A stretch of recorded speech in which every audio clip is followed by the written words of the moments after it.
And thank you for joining us today for a short and sweet conversation with a local Surf Coast children's book creator. My name is Kaye Baillie, and today I'll be chatting with author Stef Gemmill as part of Portal and the Surf Coast Arts Trail. We're coming to you today from beautiful Torquay, which is home to the Wadawurrung people, the traditional owners and custodians of this land, and I pay my respects to their elders past, present and emerging. Today we are focusing on one book with 3 questions in 5 minutes. Steph and I will be talking about her amazing book, In My Dreams, which I love because of the visually stunning illustrations and the lyrical text. So let's get started.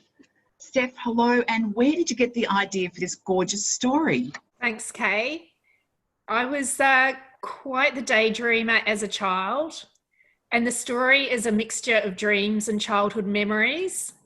I remember a make-believe world I used to daydream about where I was the queen of the forest, riding on a dragon, protecting the wood animals and the talking trees.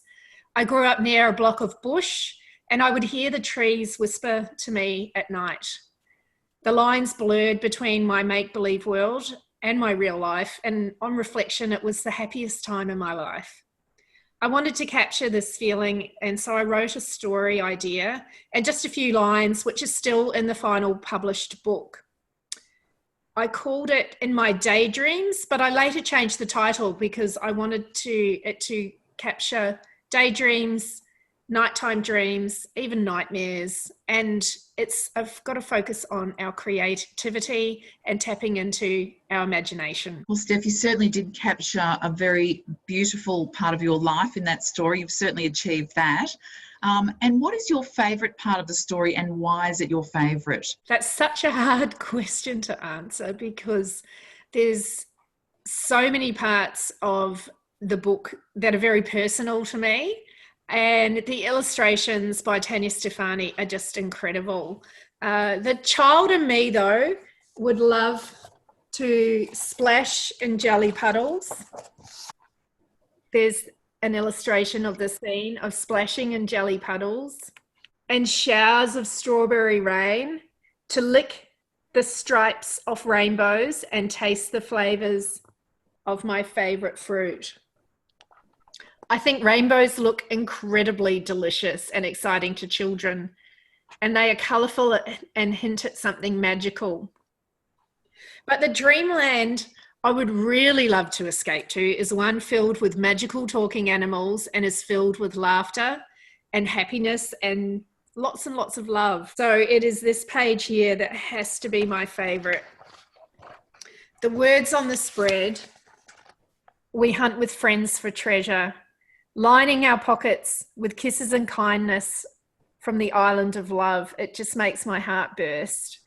And the images Tanya Stefani has paired with this phrase are truly magical. I want to hug and kiss this elephant that is shooting love hearts from its trunk. There's so much deep creativity in that one spread alone, so I think that is my firm favourite. It's absolutely beautiful, Steph, and everyone loves a bit of magic, and you've certainly got plenty of that in the gorgeous book. Now, what is the hardest part about this story? What was something challenging when you were writing this story? I think really it's where your imagination really does run wild and your dreams also take a bit of a dark slant. So creative children definitely have very wild imaginations like I did as a child. And when they tap into their imagination, generally it's in a bright and positive way. It makes their creative play come alive through make-believe play and imaginary play in their artwork and their writing. But I guess where there is bright light, there is also darkness in our imagination. So the scene where the shadows on the wall at night in the child's bedroom come alive, and it can spark a whole world of fears and nightmares. So I wanted to introduce this side of our imagination and in my dreams in a way that children could discover that, you know, it really is their mind playing tricks on them, that we've let our mind wander and that they've got control over them to make them vanish.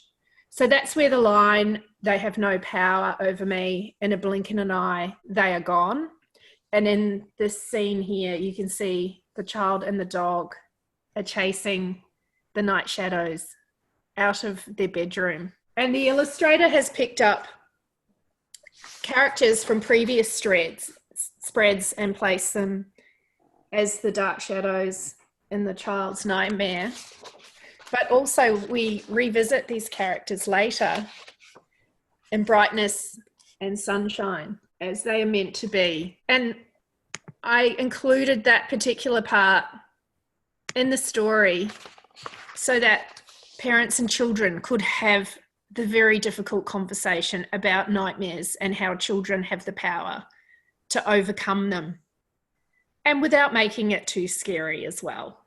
It's a very gentle scene. I think that's fabulous, Stef, being able to talk about the darkness that can happen sometimes in life, but there's plenty of brightness in your beautiful book to help children get rid of those dark moments. Thank you so much. Look, thank you, Stef, for all that amazing behind-the-scenes look at In My Dreams. And thank you to Portal, the Surf Coast Arts Trail, for curating such an amazing event. And of course, thank you everybody for watching. Keep an eye out for more short and sweet conversations in this series. Thanks and bye for now.